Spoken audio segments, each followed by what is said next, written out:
I'm sure you've noticed that the notion of karmics, twin flames, soulmates, soul family have all really been hugely disproportionate themes of the spiritual community in the past 10 years.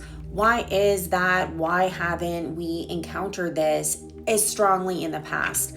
Well, the truth is that the internet really allows us to be exposed to a depth and breadth of people that we have not been able to in the past. In the past, the people that were in our community or even that we saw in movies or magazines were the only people that we were exposed to. Now the internet provides a plethora, almost infinite amount of contacts that we can actually come into community with. So the other day I was meditating and Spirit showed me something very interesting. You know, the XY scatter plot that you would, work with in Algebra 1, I think it was like Algebra 1 in high school. That's when you were introduced to it. Well, Spirit showed me that we are all on an XY scatter plot energetically. And where the 2 points intersect, or people on a timeline, is the frequency, energy, and vibration you are on. So if you are not on a specific energy, frequency, and vibration, you are not going to intersect with someone else. Have you ever noticed like you can be neighbors with somebody and you never intersect with them at all? Like you just see them, but you have no feelings. It seems like you're living completely separate lives. But then you can meet someone on the internet and you seem incredibly connected with them. But then maybe soon you won't, because you're not at the same frequency, energy, and vibration. It's only when we're at the same frequency, energy, and vibration is when our plot points intersect. If you're not in that same energy anymore, you are not on the same timeline, and you are no longer an intersection. Sometimes we become an intersection with people who we still have to learn a lesson from, and the internet has opened that up a lot.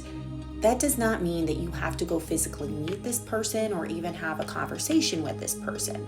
There is a lesson that we are still missing, and that is why you are coming into contact with somebody you might have karma or some kind of soul contract with that's unfinished.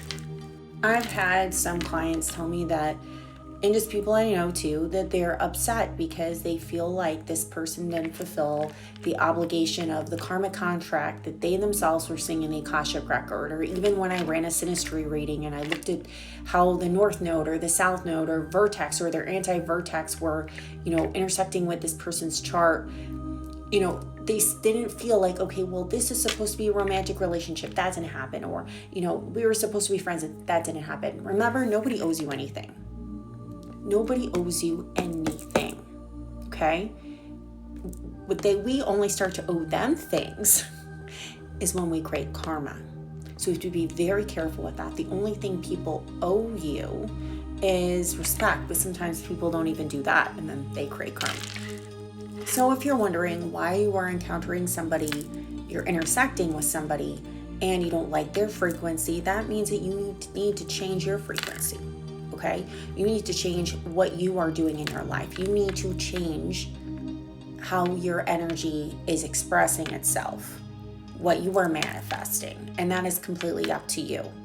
But if you would want to see some hallmarks, so to speak, of why you and another person have past life karma or some kind of soul family relationship, I would definitely look at a synastry chart in astrology.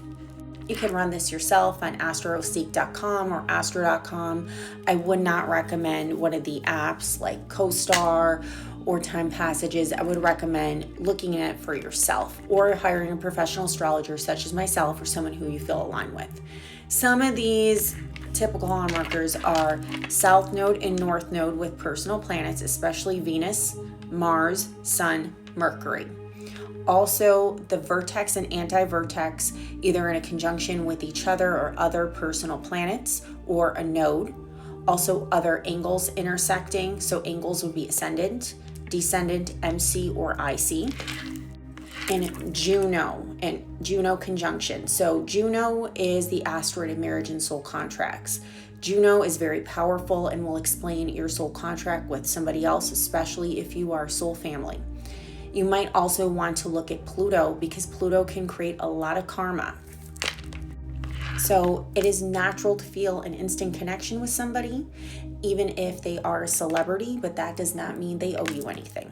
Okay, this is the age of Aquarius. We're going to be exposed to more and more and more people we have past history with, but that doesn't mean that needs to be your present. And if you don't want to be in intersection with them, get out of the frequency.